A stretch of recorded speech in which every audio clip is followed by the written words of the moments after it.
Recently I did a poll where I was asking who you would pick if you could pick between Karasu or Hiori, and the results have been quite a surprise, with Hiori leading the poll, especially since many fans expressed their doubts in the comment section.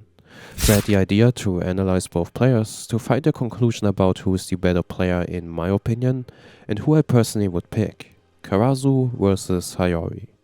So let's start with Karasu first, and I've done a video with a full analysis on Karasu or Hiori in the past, so if you want to watch these videos, you can find the links in the video description below.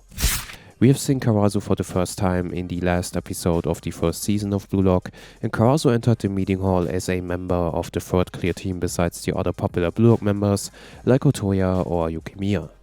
And Karasu and his skills could be fully seen for the first time during the third selection when he was the leader of Team B together with Otoya. Karasu has several strengths and individual skills that make him a dangerous player in the offense.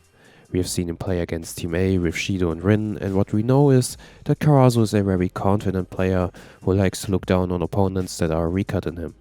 Furthermore, Karasu is able to produce chemical reactions with the ones around him, and is a player that is analyzing his opponents so he can punish them and their mistakes.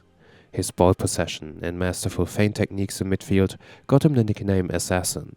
But also off the ball, Karasu is a very dangerous player when it comes to defending, as his game intelligence is very high and he is able to identify his opponent's playstyles very quickly and therefore adjust his defensive patterns to it. Karasu was also the reason why Otoya was able to shine during the third selection, as Karasu was able to produce a chemical reaction with him and back him up whenever he needed help. This is something that Otoya didn't have during the U20 match and also in the match against Best at Munich, which is the reason why he didn't seem to be as strong as he was during the third selection. During the U20 match, Karasu was forced by Ego to play as the only CDM of Blue Lock 11, and he therefore was the heart and engine of the team.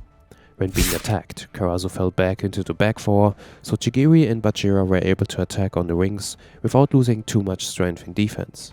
Furthermore, Karasu structured, organized the defense by constantly giving Ario and Nico comments on what they should do. Whenever Blue Lock was about to start a counterattack, Karasu was the first to get the ball and look for options where he could pass the ball next to. And Karasu fits perfectly into this role, as he is the kind of player who would never lose the ball in any occasion, as he is agile, intelligent, confident and skilled. So he fits perfectly into the role as CDM and strategist, a role that is mostly the most important position in the formation. Alright, let's take a look at Hiori and his skills now, and Hiori is a master in analyzing other players. This could be seen when he analyzed ISAGI's weakness during the match against Team B and gave ISAGI the advice to reflect his own plays so he would get a better and deeper understanding of the game on his own part. Like Karasu, Hiori's playstyle can be described as very calm and consistent, but Hiori is different than Karasu, as he is the more traditional type of player, as his plays are more orientated on holding the ball and keep the possession and balance the game, while Karasu is playing a much more aggressive and dynamic type of a holding midfielder. Hiori is much more calm and in his own way is consistent. In the third selection, Hiori was able to kind of unite the failed duo of Rin and Shido, who weren't able to produce a chemical reaction with each other.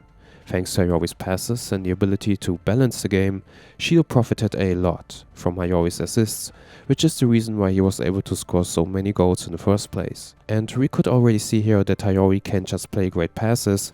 No, Hiori is able to read the game, to read the flow of the game and the movements of each and every player, and he knows exactly what to do to bring the best out of his strikers. Hiori wasn't part of the starter squad against U20 of Japan, but he later on got subbed in together with Ryo for the injured Chigiri and Nico, and Hiori's task was to rebalance the game, as it got out of control after Shido and Zai dominated Blue Lock 11. Furthermore, besides assisting Rin, Hiori also gave Otoya some advice and told him what he could do to improve. Like I said before, Hiori is one of the most intelligent players in Blue Lock and a player who is able to read the flow of the game and each and everyone's movements. He has great sense for game dynamics and tactics and also has the nickname to be cool-headed.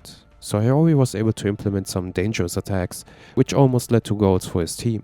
Recently, in the match against Ubers, Hiori has shown how strong he really is when he was subbed in and instantly showed that he was able to read ISAGI's movements and be the perfect link that ISAGI was looking for during that match. Furthermore, Hiori has proven that he might be technically the most gifted player in Blue Lock, when he managed to get past Lorenzo, Nico and Baru by keeping the ball under control in various difficult situations and by using several body feints without losing the ball. I don't want to go too far into the backstory of Karasu or Hiori, especially since we don't know much about Karasu's backstory yet, but what we know is that both of them actually have history together. By the way, if you haven't watched my video about Karasu or Hiori yet, you'll find the links in the description below. So Karasu and Hiori played football together at the same school, and Karasu back then already told Hiori that he lacks something to become one of the world's best, and this is his motivation. While others have a reason why they play football, like for example to earn money or out of passion, or to become world famous and enjoy all the benefits that come with it, Hiori basically has no reason why he's playing football and just did it for his parents so they would be happy. And this lack of motivation and his missing reason and passion of why he's actually playing football is something that has been following Hiori forever, and a reason where Karasu is at least mentally miles ahead. If we take a look at the market values, we can see that Karasu already has a market value and offer from PXG after the first Neo Egoist League match, where PXG were able to win over Ubers, which could mean that Karasu had a great performance in this match, which is the reason why he was among the top 10 market values, while Hiori has been benched for the first 2 NEL matches. And unlike Hiori, who's kind of doubting himself, Karasu is quick in taking a role as a leader, which he has proven several times in the past, like for example, when he almost led Team B to a victory over Team A during the 3rd selection, or in the match against the U20 of Japan, where he was the heart and engine of the team and structured the defenders. So is there even a small chance of why Hiori could win in a matchup against Karasu? Well, yes, because although Karasu should always be the number 1 starting option in a team, there are actually various situations why Hiori could be a better choice than Karasu. First of all, Hiori is the perfect link to ISAGI, so if you have ISAGI in your team, you should for sure go for Hiori. But not only ISAGI. I feel like Hiori would be able to adjust this game to any player in your team, and furthermore, Hiori is able to balance a game due to his skills and also his great passing abilities. So if your team is going for a tactic that is much more based on possession, then I feel like Hiori is for sure the better choice, and if you already have a player similar to Karasu in center midfield that can accelerate the game in the mid, you should maybe also go for Hiori. Alright guys, what do you think about Karasu and Hiori? Let me know in the comments below, and as always, stay safe and have a nice day.